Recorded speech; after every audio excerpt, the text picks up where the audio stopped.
Hi, this is Theta Wave with my Incubator Technique for bringing more love into your life. A couple weeks ago, I had a couple friends who became rather reactive. Um, I was pretty upset by it. I was being accused of not being a good friend. The sort of spats that people who are under a lot of pressure get into. Their reactiveness in the moment, which of course both friends later regretted and realized that wasn't true.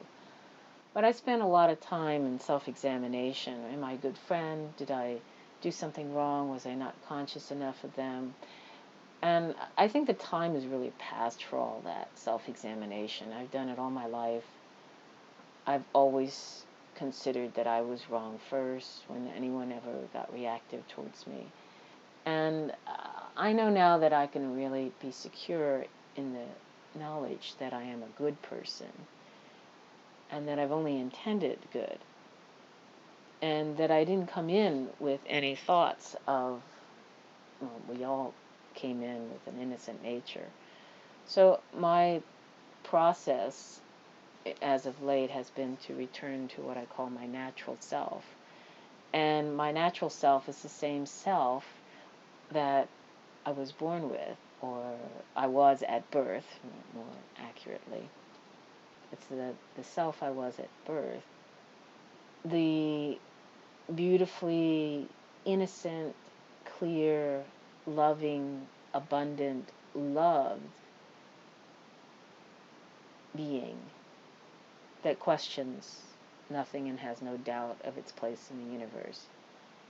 When I realized that these people were acting out of extreme distress, this feeling of being unloved, of being abandoned and not supported.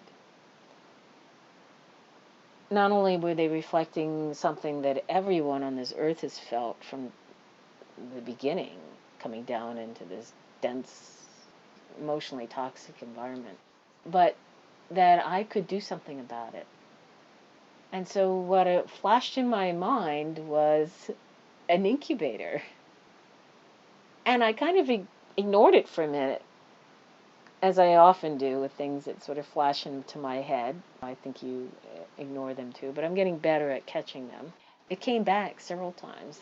And the suggestion, which is very gentle, came to me to put them in an incubator of love. This incubator, an incubator that an infant goes into in the ICU. I love that word, the intensive care unit, but ICU. Usually a premature baby who needs extra oxygen, extra care.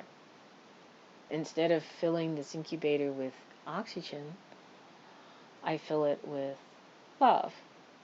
And I imagine the person as their original self, maybe their baby self, just simply being in an incubator of love. I also put myself in that space because usually I feel hurt by what they've said. And I myself need this extra dose, this oxygen of love. So I put myself in there, I imagine myself there, I imagine them there. And I may not be even able to tell them anything, and communicate with them because they may be that upset. But I mentally imagine them there. And would you know that both of these people came back to me later and apologized? I think this is a very effective technique. It certainly helped me. And it's something that you can do in the moment. I don't think you need their permission to do it. Everyone needs this extra dose of love, particularly now. It's a very stressful time. And we all need to remember our natural selves and that we are loved. And if you have a chance to communicate with this person, if you're in a similar situation, and you have a chance to communicate with the person, then make sure that you imbue your communication with the same kind of love and acceptance. Love in this sense is a concept that is not conditional love, it's unconditional love. And that means that if you can in any way express to them that they are unconditionally loved, use the words, the concepts, the actions that express those things. So I'm signing off now.